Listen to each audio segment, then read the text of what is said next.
This is Risa Rising. Hello, everybody. Welcome to Risa Rising. And what we're going to be talking about today is a video that I made a little while ago. And I think that my thinking has evolved since.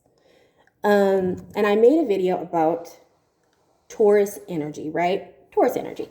And how Taurus denied itself to Black women, because Taurus is representative of comfort, it's representative of rest, it's representative of luxury and food. And now we're reclaiming that energy because it literally crossed itself over.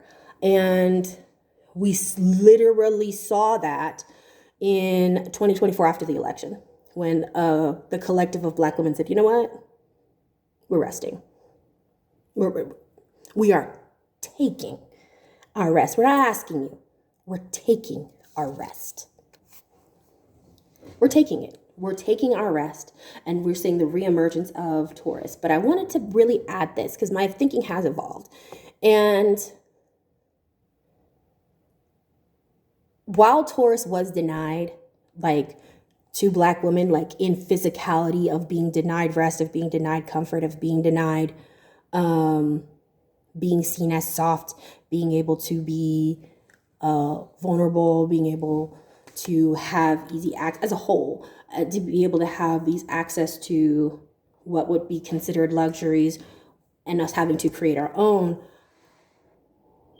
Well, I don't think that these things were denied to white women as a whole, because I do think that y'all denied yourself a lot of different things in the way that y'all voted, who you continuously put in power.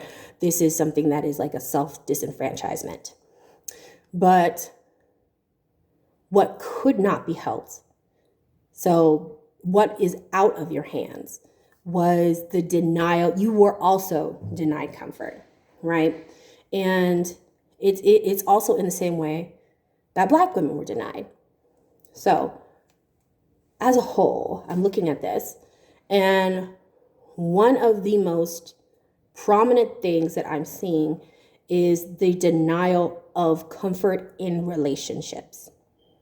When relationships to men, especially when men were your lifeline, how am I trying to say this? The one that had to, men had to finance their wives' lives. Terrible. I fucking hate that. It's awful. Being forced to rely on someone for your own livelihood. And that's the way that they made the system, but then get mad at the system at the same time for something that they made anyway.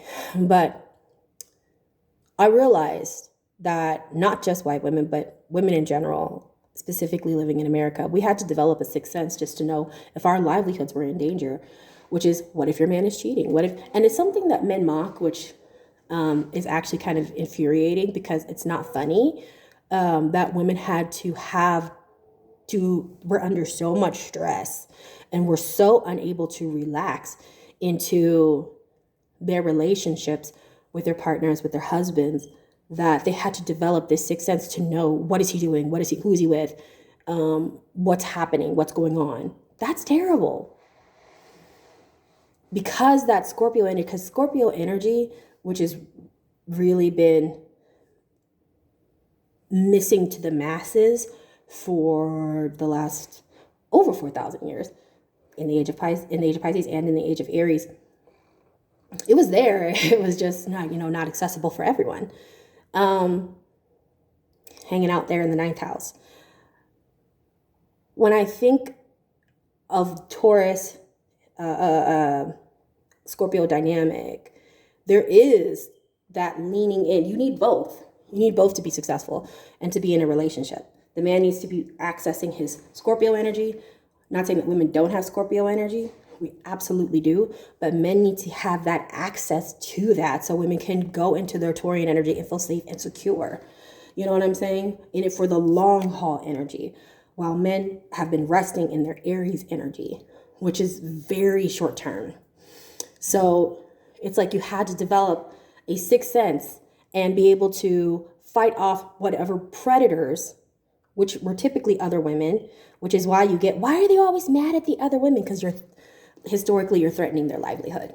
That's what it was. I'm gonna beat your ass because you're threatening my livelihood. This man could take off any day and leave me and my kids with nothing, which is still prevalent today. But now we have systems put in place like being able to apply for child support, which is, you know, that tells me right there, since people have to apply for child support, you were an unworthy male. You should not have had children. If somebody has to tell you to take care of your children, if somebody has to tell you to take care of the spouse that you abandoned, you were an unworthy male.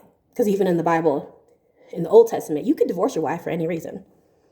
You could divorce your wife for any reason. She put too much onions in your food. You could divorce her.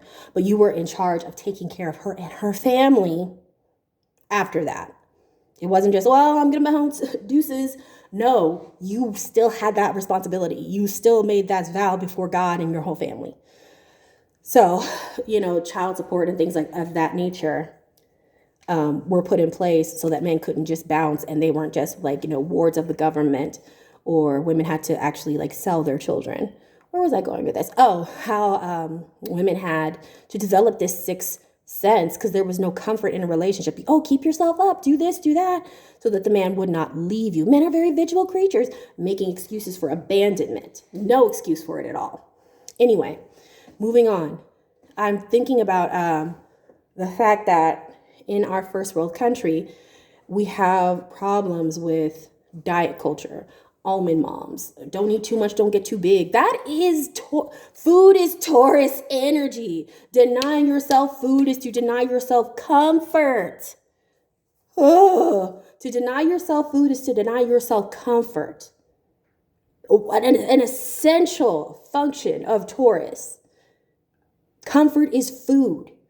So when we see people like, oh, don't get too big, or she's as big as a whale, or even I remember in Family Guy, there was a quote that I never forgot. I probably saw this episode like well over, I don't want to give away my age, but when Adult Swim first started showing Family Guy, you know what I'm saying? Peter said, Lois, there are no fat men, only fat women. Only women are fat. And that's 100% true. That's the way that they see these things. Men are desirable, their personalities, what they bring to other than their physicality used to be a really big thing. Now men are lying to themselves and saying that it's always been about how physical a man is, and this bodybuilder body is what women want, when statistically, that's not the case. Women look for comfort.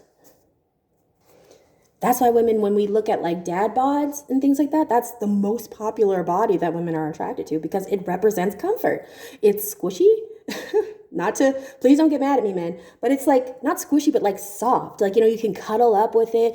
There's food involved, food for the children. When we see like these like built men, that is not a sign of comfort. That's a sign of starvation. That's a sign of I need to adjust my diet to go to his diet. It's not a sign of comfort. It doesn't represent comfort at all. So I guess what I'm saying is